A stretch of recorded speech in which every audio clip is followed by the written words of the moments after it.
Salut les héros, j'espère que vous allez bien à l'approche de la sortie tant attendue du nouveau Avengers 4 Endgame. On va parler du voyage dans le temps, de la dimension quantique et parce que je suis sympa, également des regrets de Thanos. Aujourd'hui, j'ai décidé de vous présenter 5 nouvelles théories qui compléteront la toute première vidéo de la chaîne. Avant de commencer la vidéo, j'aimerais vous rappeler que je suis sur Twitter et Instagram. N'oubliez donc pas de me follow. Encore merci pour votre soutien et votre accueil. Vous êtes aussi dingue que moi et je sens qu'on va très bien s'amuser. Objectif 5000 abonnés d'ici la sortie d'Endgame. On va voir, hein. Allez, let's go. La théorie de l'univers parallèle fait beaucoup parler dans le monde des théories d'Avengers 4. Comme vous le savez très bien, Gamora, fille adoptive de Thanos, est enfermée dans la pierre de l'âme depuis que le Titan Fou a décidé de la sacrifier afin d'obtenir les 6 pierres d'infinité au complet. Et nombreux sont ceux qui pensent que les victimes du snap de Thanos sont également enfermées dans le monde de la pierre de l'âme. Ainsi, les Avengers restants devront se rendre dans le passé sur Vormir pour passer le test et récupérer la pierre de l'âme afin de sauver leurs camarades. Seuls Nebula et Tony Stark connaissent l'emplacement de cette gemme. Vous n'êtes pas sans savoir que pour récupérer la pierre de l'âme, un sacrifice doit être fait. Et c'est là que survint notre théorie du sacrifice ultime, celui de Tony Stark, qui est l'un des Avengers les plus connus et le plus représentatif du MCU. Il est considéré comme l'un des plus forts parmi cet univers, et on sait qu'il tient à beaucoup de choses. Pourquoi pas des choses qu'il pourrait sacrifier? Selon moi, il est possible que la fille de Tony Stark soit présente dans Avengers 4 Endgame. Une fille que Tony devra potentiellement sacrifier afin de sauver l'humanité. Ou encore, Tony se sacrifiera lui-même. Après tout, entre nous, la personne qu'il aime probablement le plus, ça doit être lui-même. Son sacrifice, quoi qu'il en soit, ne sera pas vain. Tout ce que l'on sait pour le moment, c'est qu'il y aura un sacrifice. Non pas forcément pour l'acquisition de la pierre de l'âme, mais pour le bien de l'humanité. Concernant la pierre de l'âme, j'avais la certitude en sortant de la séance d'Infinity War que Thanos n'avait pas réussi l'épreuve. On peut penser que les pierres ont chacune une conscience, ou du moins une conscience collective. Mais la conscience des 6 singularités n'a pas forcément la notion de bien ou de mal. Ainsi, je me pose la question de savoir si Thanos a réellement réussi cette épreuve, ou si les pierres lui ont fait croire le contraire. Je me demande aussi si la pierre de l'âme lui appartient totalement. Cette gemme peut ne pas avoir de réel propriétaire et on peut aussi théoriser sur le fait que celle-ci consume la vie de Thanos petit à petit et que c'est ça qui la nourrit. Le retour de Gamora est obligatoire étant donné qu'il y a un numéro 3 de Gardiens de la Galaxie qui doit sortir. Quand bien même Nebula pourra intégrer les Gardiens, le retour de Gamora est sûr car celle-ci avait son histoire d'amour avec Peter Quill. Je pense que Gamora est la seule personne qui ne pourra pas réellement être sauvée par le voyage dans le temps, car elle est un échange pour l'acquisition de la pierre de l'âme et son âme est bloquée à l'intérieur. Cela dit, si le voyage dans le temps permet d'éviter que Thanos ne récupère la gemme de l'âme, dans ce cas-ci, elle pourra bien évidemment être sauvée. J'avais pensé à une théorie totalement farfelue. Selon moi, Gamora est la réelle propriétaire de la pierre de l'âme, ainsi elle pourrait œuvrer de l'intérieur de la pierre en commençant par tourmenter Thanos. D'une certaine manière, elle représente un point faible que les Avengers pourraient utiliser.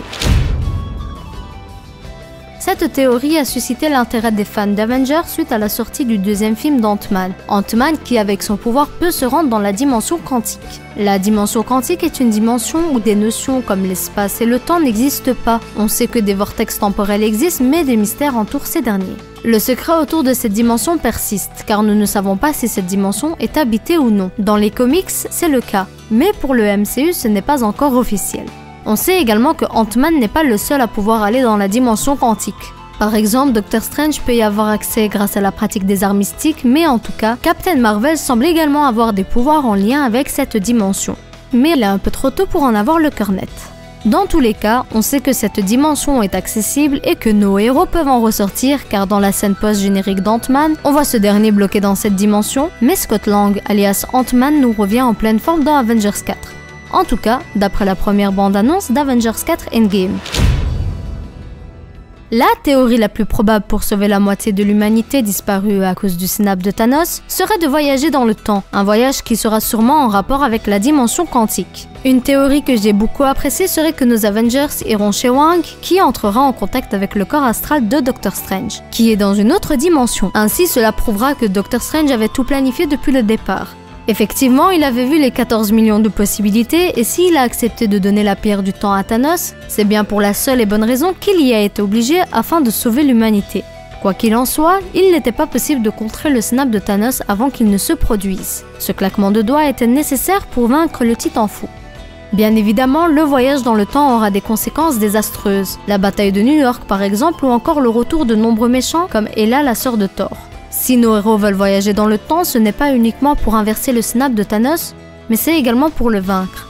La seule manière étant de se battre à armes égales contre lui. Qui dit armes égales dit que les Avengers doivent être en possession des 6 pierres d'infinité, ou encore que Thanos n'ait plus accès au pouvoir de celle-ci. Une autre méthode concernant cela serait de détruire les pierres à travers le temps. Par contre, on sait vous et moi que Doctor Strange ne laissera jamais la pierre du temps être détruite. Il s'agit d'un artefact important que son ordre protège, et ce depuis la nuit des temps. Dans tous les cas, ce voyage dans le temps créera de nombreux paradoxes qui influeront sur le futur et pas forcément de la bonne manière. De nombreux personnages ne pourront peut-être pas voir le jour. On voit dans le trailer que Shuri est portée disparue. Toutefois, elle n'est pas catégorisée comme morte. Par exemple, Scott Lang aussi apparaît sur ses écrans, mais il est bel et bien vivant. On sait en tout cas qu'elle a normalement atteint son but de récupérer le maximum de données de la pierre de l'esprit. Ainsi, il lui serait possible de recréer une pierre similaire pour contrer le Titan fou, ou encore recréer, pourquoi pas, la conscience de Vision. On sait que Thanos aimait Gamora de tout son cœur, et d'ailleurs c'est elle qui l'a sacrifié pour récupérer la pierre de l'âme. Au final, notre Titan fou a un cœur.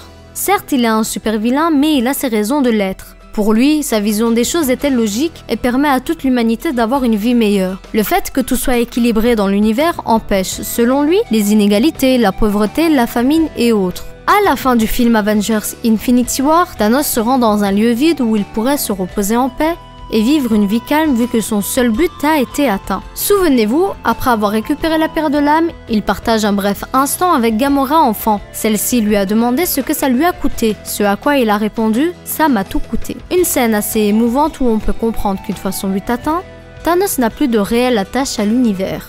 Peut-être qu'il n'y aura pas de nouveaux combats entre les Avengers et Thanos. Le film tournerait donc simplement autour de l'inversion du snap et des anciens ennemis rencontrés à travers le MCU. Selon moi, Thanos finira par se vaincre lui-même ou finira consumé par la pierre de l'âme. Qui sait? Voilà, c'était tout pour moi. En tout cas, j'espère que cette vidéo vous aura plu. Toutes les sources sont en description. N'oubliez pas de vous abonner et d'activer la cloche. Likez la vidéo et surtout n'hésitez pas à la partager avec vos amis.